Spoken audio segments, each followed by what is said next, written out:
I returned yesterday from Uttarakashi, from Dharali village, and what used to be once a lively village, 80% of that is at this moment under 30 to 40 feet of debris, which is rocks, mud, massive trees.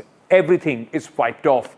What you see on your screens are rescuers still trying to see if there is anybody that they can find alive. Chances of that are very, very slim now. It's been 7 days at many places in Dharali, which is now, this is Dharali, which it looks like a huge, massive ground at this moment.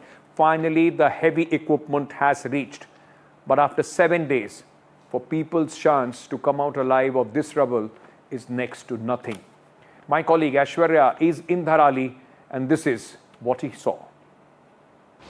Well, a major connectivity to the Dharali region and the Gangrani region as far as the iron bridge is concerned, that has been established, constructed by the army and BRO officials, and we moved from the car towards this particular area. But as we move forward, there are several such patches which needs to be constructed, and the debris needs to be pulled out from this particular road. As we move forward, there are several landslides that we are witnessing, bridges and roads completely being damaged, but the BRO and army officials, the engineers are on spot with these earth moving equipment, the JCBs, and they are trying to clear this road so that vehicular movement can start and important earth moving machines can reach to Dharali region. As far as the bridge is concerned, few bridges are still under construction,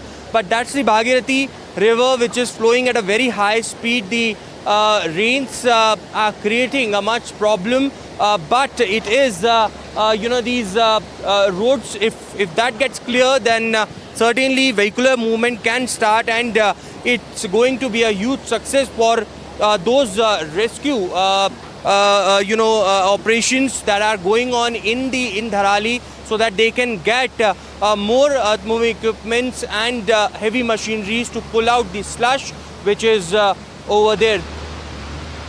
Well, we at NDTV had somehow reached ground zero here in Dharali, where massive cloudburst have taken place, due to which the entire village washed out.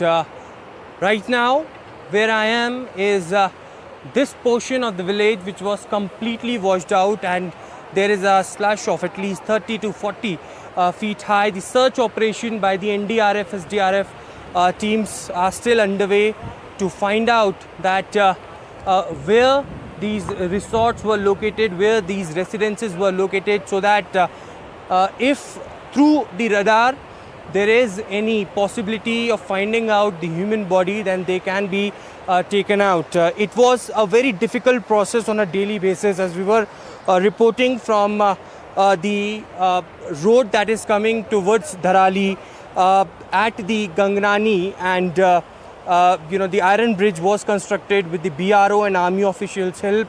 Later there was a very narrow stretch, and we saw from our eyes JCB felt down as they were making way for the passage to be cleared and road to be constructed so that the communication goes through. But the crane went down, and one of the BRO official speared trap in that as well. But certainly somehow we managed to reach over here in Dharali, and the rescue operation is still underway. There you can see the dog squad over there searching for any possibility of human remains over here. And it has been stated to us that it's 30 to 40 or perhaps 50 feet high slash because of the cloud bursts that have taken place. And the relief work goes on with the help of the army, BRO, SDRF, NDRF and rest of the agencies.